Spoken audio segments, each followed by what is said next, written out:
Hello everybody, thank you for joining us for another story time. This week I am actually in the Boundary Waters canoe area, wilderness. My friend Brianna and I take a trip every year. It's just the two of us and our two dogs. And this I think is our 5th summer going in. How many of you have been on a camping trip before where you slept out in a tent? How many of you have been on a canoe trip before where you have to paddle a canoe with all your supplies in it and then you set up a tent? Maybe sometimes it's even on an island. It's a lot of fun. But going on your first ever camping trip can sometimes be a little scary if it's something you haven't done before or something you're not used to doing. So our story today is about a little girl and her family who go to the Boundary Waters. And it's not her first time, but I think it maybe is her brother's first time. So our story is going to be called Sadie Braves the Wilderness. It's a great story for any family who's thinking about taking a camping trip. If you've never done it before, it's a good one to read before you go. So this story does take place actually in the Boundary Waters, and these are some of the very iconic things that people might encounter on their way up, depending on where you're putting in and where you're going. So we have the Split Rock Lighthouse, Silver Creek Cliff. This tunnel says you get to drive through a tunnel on the cliff. That's pretty cool. Betty's Pies, very delicious. You got to stop for a pie. And then you'll see a sign like this that says Boundary Waters Canoe Area Wilderness. This is one of the biggest wilderness areas that we have left in the U.S., and it is the most visited. And right now it's kind of under threat because of they want to put a mine really close to it, which has the potential to pollute that wilderness area. So there's a big debate going on with a lot of people about whether or not we need the mine and what we would get from the mine, and if it's worth putting this wilderness at risk. All right. We drove for 100 hours past a lake called Superior. It was as big as the ocean. We drove for 100 more hours on a skinny road through 1,000 trees, deeper and deeper into the woods, until the road turned into dirt. And then there were no more houses or people. Just us. Maybe not just them.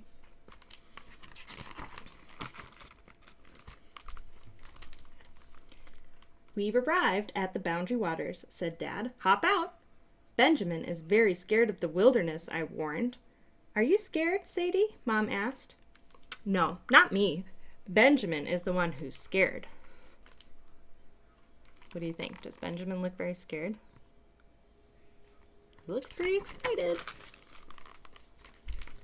The first day, we climbed a cliff a mile high. Benjamin was very, very scared. Monster boulders tried to stop us. A screeching hawk tried to stop us. Ripe blueberries stopped me. But just for a minute. It's really fun to pick some of your own berries sometimes if the timing's right in the Boundary Waters. From the top of the cliff, we could see the whole world. I held on to Benjamin so he wouldn't fall over the edge. Do you think it's really Benjamin that's scared, or do you think maybe Sadie is a little bit scared? The second day, we swam in a pool under a waterfall. Benjamin was really scared, but I showed him how to be brave.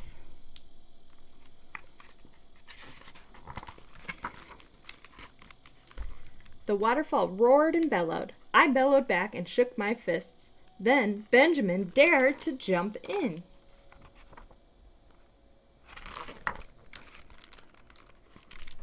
The third day, we hiked a dark and twisting forest trail. At every turn, I yelled, "Hey, bear!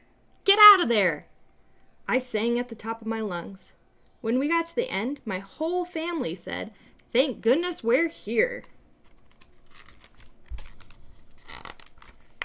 So this is called portaging a canoe. So when you go camping in the Boundary Waters, you go from different lake to different lake, and they're all really close together. So you put all your stuff in these packs, and you carry your packs, and you portage the canoe up on your shoulders over to the next lake. Who do we see here? Our pileated woodpecker. We launched the canoe on a narrow lake. Benjamin was still scared, but just a little. He saw an alligator in front of us. I shoved it away with a stick. Do you think they really saw an alligator? He saw a flying dinosaur above us. I blasted it away with my breath. What is their dinosaur? It's a great blue heron, and they do kind of look like dinosaurs. The last day of our trip, we were trapped in our tent by a huge storm. Benjamin was really scared. He needed me. The wind whipped branches near the tent. Benjamin trembled. I told him, "Don't worry. You are brave." The trees groaned and creaked. Benjamin covered his eyes. I told him, "Don't worry. The trees are strong." The rain beat down on the lake, and I grabbed Benjamin's hand. I told him, "Don't worry. The lake doesn't mind being wet."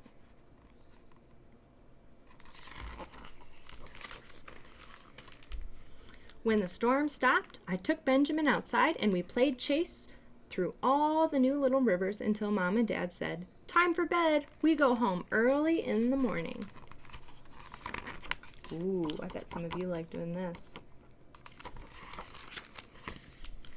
All night I dreamed of next year's trip to the wild, wild north, to the wilderness.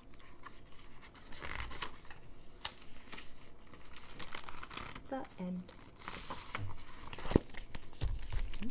So her brother, Benjamin, and maybe even Sadie too, were a little scared and nervous going into their trip, but they ended up having a super fun time, and she was already dreaming of next year's trip and how much fun they were going to have out in the wilderness.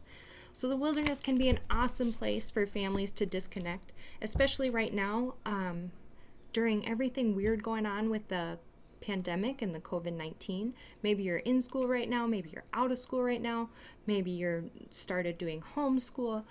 There's just a lot of added stress in all of our lives for adults and kids. And one of the best things we can do is just disconnect, shut our phones off, don't connect to the internet or get on our computers, and go out into the wilderness because it has a lot of really great healing properties that can help kids and adults cope with what's going on in the world today.